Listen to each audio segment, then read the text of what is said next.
बैठो बैठो, ठीक है। जिसमें कि आपको सभी question physics, chemistry, biology, social science जितने होते हैं टोटल, है ना, आप लोग को इस पर बताया जाएगा, जो कि बच्चे, और ये 2026 का मोस्ट VVI क्वेश्चन के रूप में रहेगा, जिसमें कि एग्ज़ाम हमेशा इस क्वेश्चन को पूछा जाता है ना।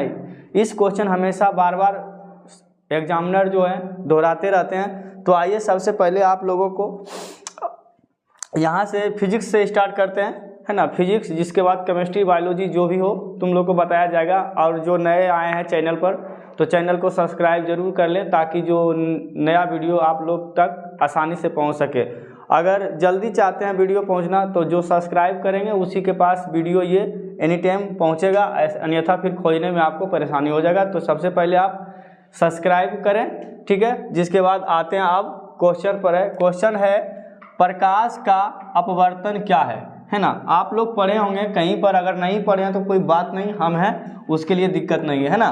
तो प्रकाश का अपवर्तन क्या है, इसके नियमों को लिखें। पूछा गया क्वेश्चन है, कई बार पूछता भी है, ठीक है। तो इसको सिर्फ याद और अपना देखो, छोटा सा, ज़्यादा नहीं है, 2 नंबर का पूछा जाता है ये सब। तो लिखना है, बताया गया है कि प्रकाश की किरण के एक पारदर्शी माध्यम से दूसरे पारदर्शी माध्यम में जाती है।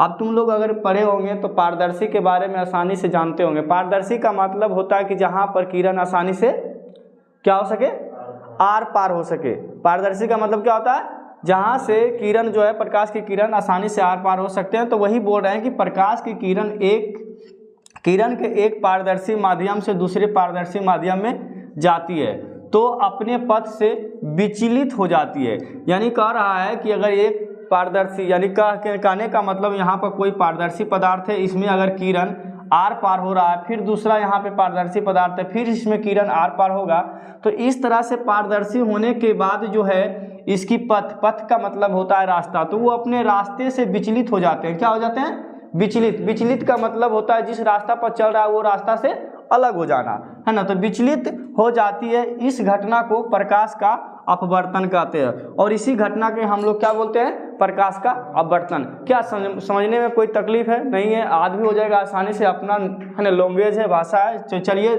चलते हैं नेक्स्ट क्वेश्चन की ओर।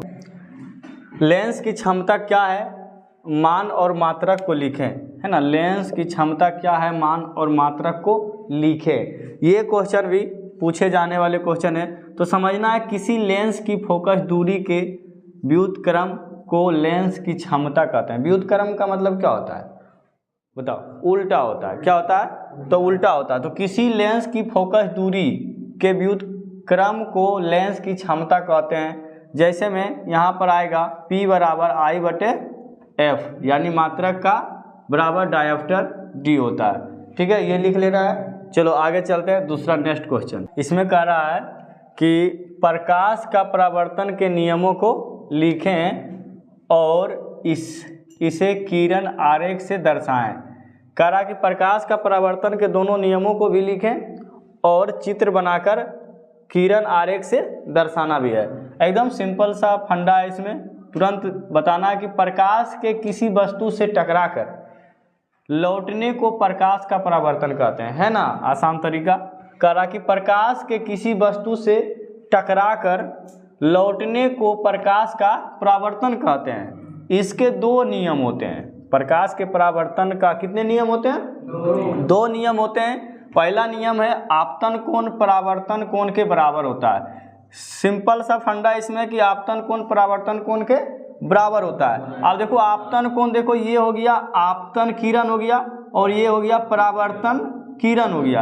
अब देखो आपतित किरण है, आपतित किरण के बीच में जो ये कोण बन रहा है, आपतित किरण और अभिलंब के बीच में जो कोण बन रहा है, इसको कोण I बोलते हैं। और परावर्तित किरण और अभिलंब के बीच में जो कोण बन रहा है उसको कोण R बोलते हैं। तो यही कोण की बात कर रहा है, आपतन कोण और परावर्तन कोण के बराबर होता है। तो ये कोण का मान और ये कोण का मान, दोनों का मान कितना होता है? बराबर होता है, ठीक है। तो आपतन कोण परावर्तन कोण के बराबर होता है। अब दूसरा में कह रहा आपतित किरण, परावर्तित किरण तथा आपतन बिंदु पर खींचा गया अभिलंब तीनों एक ही समतल में होते हैं। अब देखो बात यही है कि एक दर्पण है, एक दर्पण ये क्या है, समतल दर्पण है, एकदम सीधा क्या है, समतल है, और ये सीधा समतल है, तो समतल को इधर से कौन सा किरण आया, आपतित किरण, और यहाँ से लौट कर कौन गया, परावर्तित किरण, और जहाँ पर ये दोनों मिला है वो क्या हो गया, खींचा गया अभिलंब तीनों, और जो इसमें खींचा गया अभिलंब है तीनों देखो एक ही बिंदु पर आके मिलते हैं, कितने बिंदु पर, एक ही बिंदु के। तो यही कह रहा है कि प्रकाश के परावर्तन के नियमों को लिखें और इसे किरण आरेख से दर्शाएं।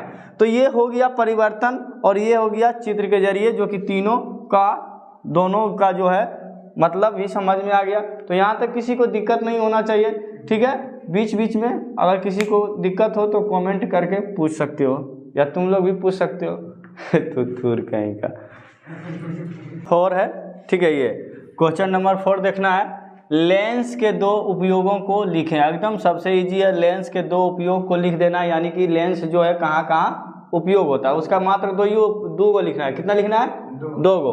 पहला है सरल सूक्ष्मदर्शी यंत्र। अब बताओ, सरल सूक्ष्मदर्शी यंत्र तुम लोग जानते होगे, जिसमें कि छोटे छोटे कीड़े मकोड़ों को देखा जाता है, ठीक है। तो सरल सूक्ष्मदर्शी यंत्र होते हैं। दूसरा है फोटोग्राफी कैमरा, जिसमें कि तुम कहते हो खींच मेरे फोटो ने रे, खींचता है कैमरा एकदम, मुंह कैसे लड़की चमका के खींचता है, बताता है, किसी को जानता है कोई कैसे मुंह बनाता है? अंकित जानता है, बना तो तुम्हारे पास वो गुण है, लड़की वाला गुण तुम्हारे पास भरल है, बना के दिखा। तो लड़की कैसे फोटो खींचता है कैसे ऐसे करता है? चलो, तो फोटोग्राफी कैमरे में भी जो से फोटो खींचा जाता है उसमें भी लेंस का प्रयोग होता है। अब दूसरा क्वेश्चन जो है बहुत बेहतरीन है, ठीक है, इसको थोड़ा ध्यान में रखना है। अब देखना, पानी में रखा सिक्का उठा हुआ दिखता है क्यों, है ना।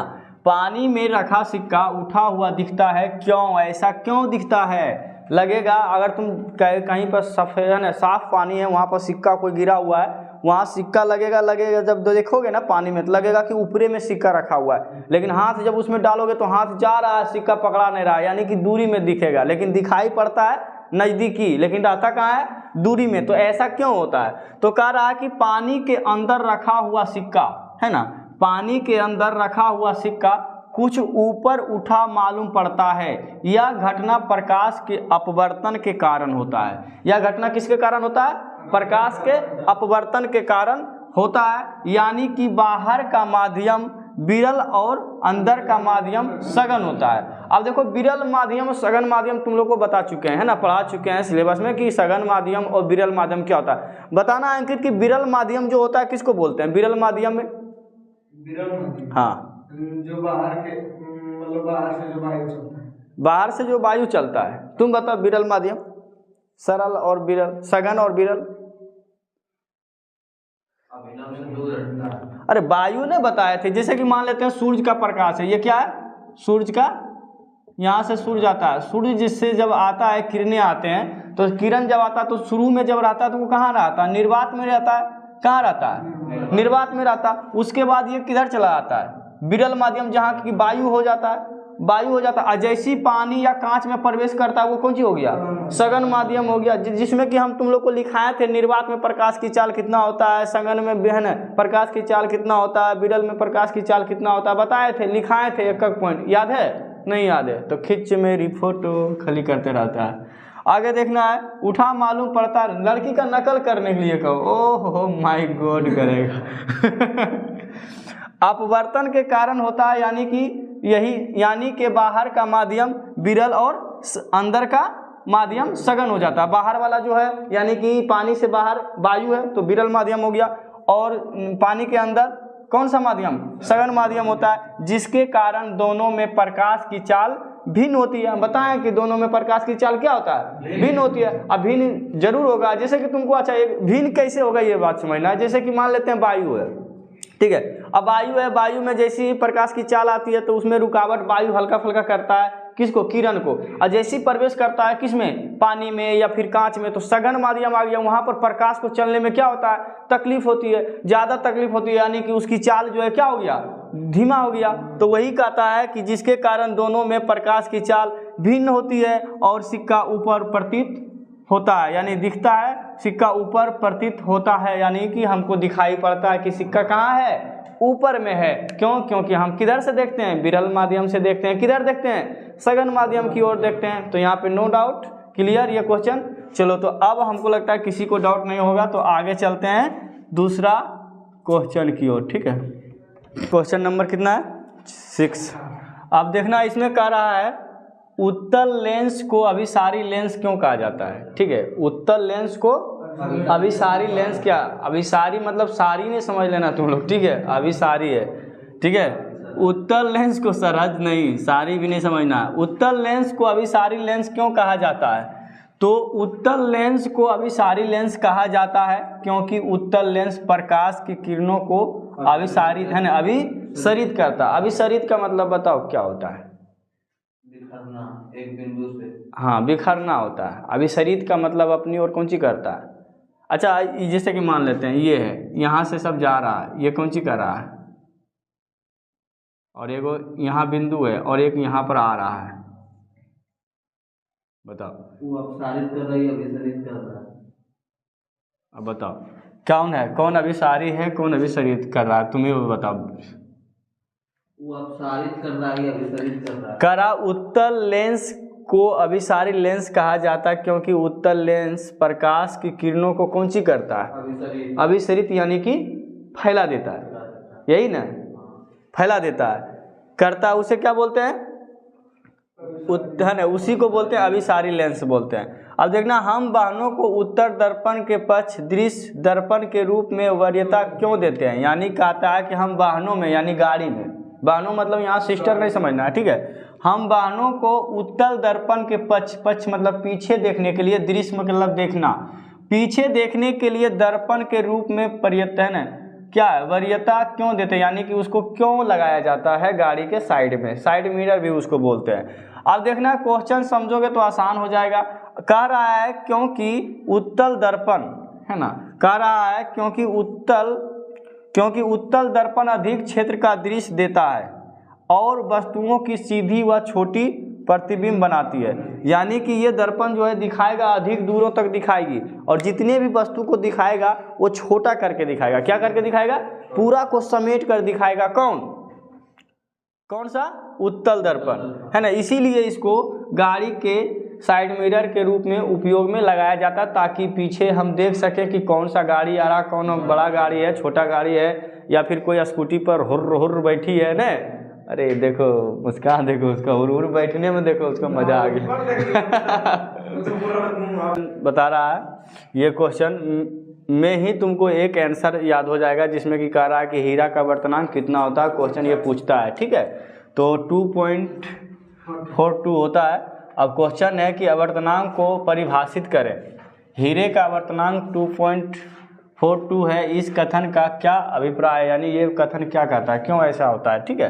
तो अब कह रहा है कि जब प्रकाश की किरण एक माध्यम से दूसरे माध्यम में जाने पर अपनी दिशा बदल लेती है, एक माध्यम से दूसरे माध्यम मतलब समझ रहा ना, विरल से सघन या सघन से विरल, यानी कि एक माध्यम से दूसरे माध्यम में जाने पर अपनी दिशा को बदल लेती है, तो इसे आवर्तनांक कहते हैं। इसी को क्या कहते हैं, आवर्तनांक कहते हैं। अब देखना हीरे का आवर्तनांक तो अभी ऊपर में ही बता चुके हैं क्वेश्चन में ही, 2.42 होने का अभिप्राय, इसका अर्थ है कि हीरे में प्रकाश की चाल निर्वात या वायु की चाल से कितना कम है, 2.42 गुनी कम हो जाती है ना, इसीलिए इसको क्या आवर्तनांक को परिभाषित करें, इसी तरह का इसका एक परिभाषा है जिसमें कि निर्वात, अभी निर्वात का मतलब अच्छा समझ रहा है ना, निर्वात का मतलब जहाँ वायु नहीं हो, यहाँ कुछ नहीं, वायु कुछ नहीं है, तो वहाँ का चाल और वायु की चाल और ये दोनों की चाल से अगर दोनों की स्पीड जो है, मान लेते हैं यहाँ पर निर्वात है, क्या निर्वात है, और निर्वात से इधर यहाँ सूरज है, यहाँ से किरण चला तो सबसे पहले किस में जाएगा,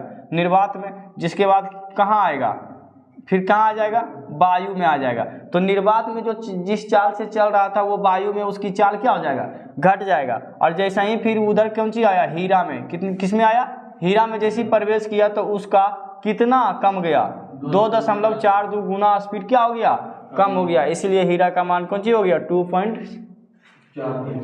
इसीलिए हीरा क्या होता है, ज़्यादा चमकता है। कोई दिक्कत यहाँ तक किसी को, क्योंकि प्रकाश उसमें कम चाल में चलता है। यहाँ तक किसी को प्रॉब्लम नहीं है ना? तो आगे के लिए कल देखते हैं अगले वीडियो में क्वेश्चन, ठीक है? आज इतना ही रहने देते हैं। हम बात ठीक है अभी